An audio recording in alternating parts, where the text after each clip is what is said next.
Hello student, myself Ashutosh Dubey, Indian Economic Development 12th class. It refers to a system between two countries under which one country being the ruler and another being the colony, and the ruling countries determines the economic policy of the colony.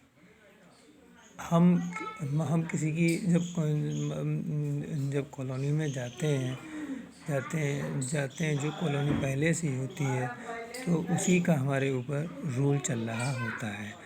जैसे कि हम जब किसी के दूसरे के घर में जाएंगे तो वहाँ पर उसी के सारे हमें नियम कायदे वगैरह मानने पड़ेंगे जैसा वो कहेगा।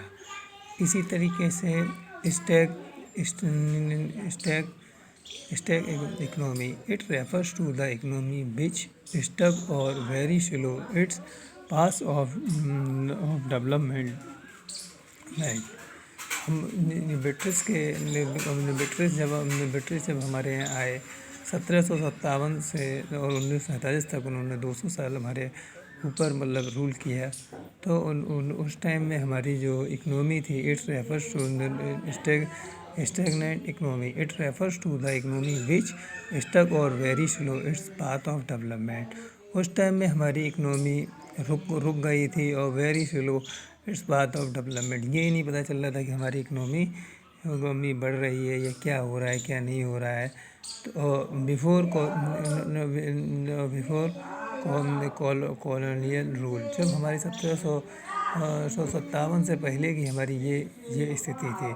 ब्रिटिश लोग हमारे यहाँ आए 1757 से और 1947 तक उन्होंने हमारे यहाँ राज किया। उस टाइम जो भी उन्हीं के नियम होते थे, जो वो करते थे, उसी हिसाब से हम लोगों को चलना पड़ता था।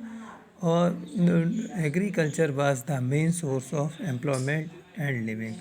1700 उस टाइम प्री 1757 से पहले हमारा agriculture main source of employment living का था। हमारा जो एग्रीकल्चर 85% था। अगर घर में 4 लोग होते तो उसमें से कम 3 लोग खेती करते थे। तो ये हमारा एग्रीकल्चर मेन सोर्स था।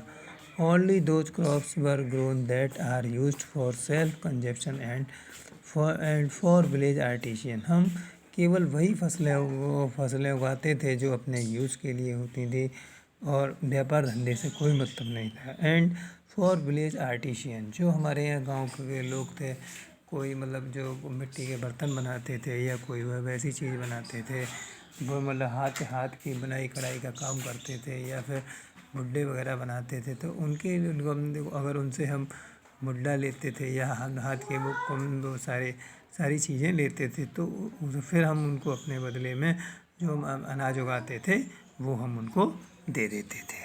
Famous for handicraft industry, Bharat हमारा जो था वो हाथ से बनाने वाली चीज़ों की वजह से बहुत ही मशहूर था।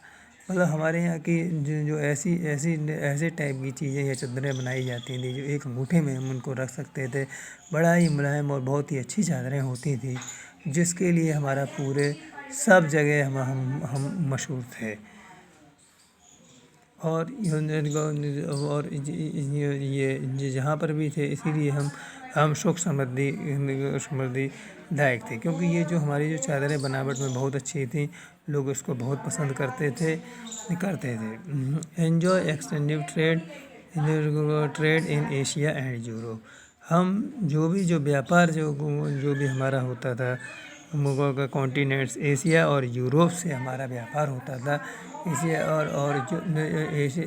और यूरोप के द्वारा ही हम इसको व्यापार करते थे और हम रहते थे।